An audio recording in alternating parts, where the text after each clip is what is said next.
Mother Teresa has been very highly honored, Nobel Prize, Templeton Prize as well, for progress in religion, and very much admired, and in many respects deserved to be for the sacrificial life she has led.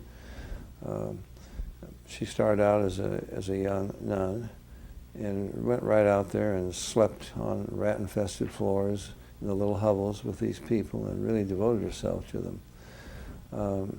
Misguided zeal, unfortunately, because she doesn't know the gospel, didn't know the gospel, never gave the gospel to anyone. So it's wonderful that she would pick them up out of the gutter and clean them up and put them in a clean bed, but she launched them from a clean bed into hell. And that's not a great favor to do to anyone.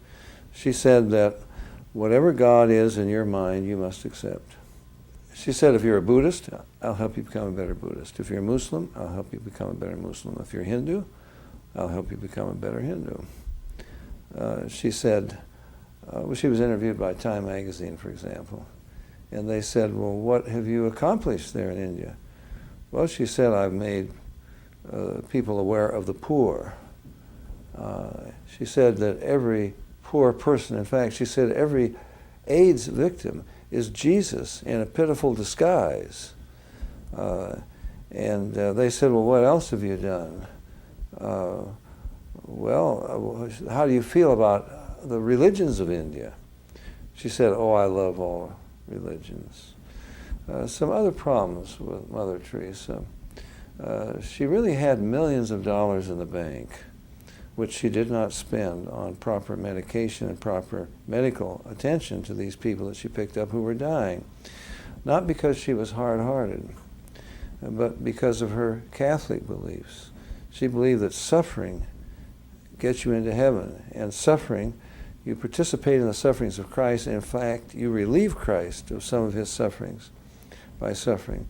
So, for example, in San Francisco, they gave Mother Teresa a very nice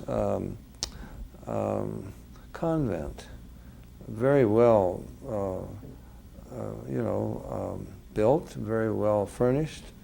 And the first thing they did was rip up all the carpets, throw out all the furniture out of the window, and turn this thing into something that would look like it was in India.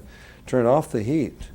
At least one of the nuns got pneumonia because of that, because she believes in suffering, and it helps people get to heaven. The nuns would also, and I'm not making this up, I get it from ex-nuns who were working with her,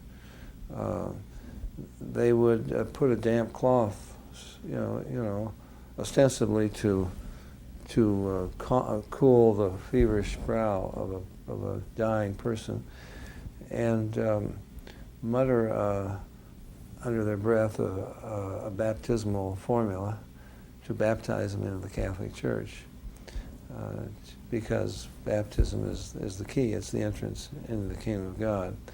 Of course, they're going to still have to go through purgatory, but she was getting them to suffer a lot on this earth, which would cut down their suffering in purgatory. On the other hand, Mother Teresa, when she was sick, she was in the finest hospitals. She took money from some very unscrupulous characters. I have a picture of Mother Teresa posing with Baby Doc. You remember Baby Doc, the dictator of Haiti, and his wife? And when she was there visiting them, she praised them for their care for the poor. Well, they had to flee from Haiti with their millions. Otherwise, the people were rising up against them. They were evil. She took over $1 million, accepted over $1 million from Charles Keating. He was the man who went to prison for the savings and loan scandal down there in Glendale, California. She would stay with Keating when she was in California. Charles Keating had the same judge that O.J. Simpson had. And Mother Teresa wrote to him, and all these letters are on file. Mother Teresa wrote to him pleading for clemency for Charles Keating. The assistant DA wrote back, and I have a copy of his letter, wrote back and said, this man is a criminal. He's going to prison, and he's taken money. He's defrauded widows and orphans, and you've received or accepted more than $1 million from him. Wouldn't you think that Jesus would want that money to go back to the right people? If you will send it back to us, we will see that it gets to these people. He never heard from Mother Teresa. Now, about 4 or 5 years later, I wrote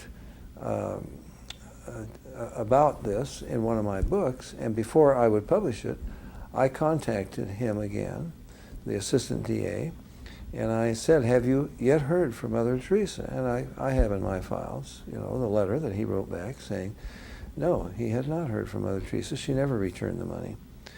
So there are some real problems with Mother Teresa. On the one hand, she seemed to sacrifice, but there seemed to be some ulterior motives for doing this as well.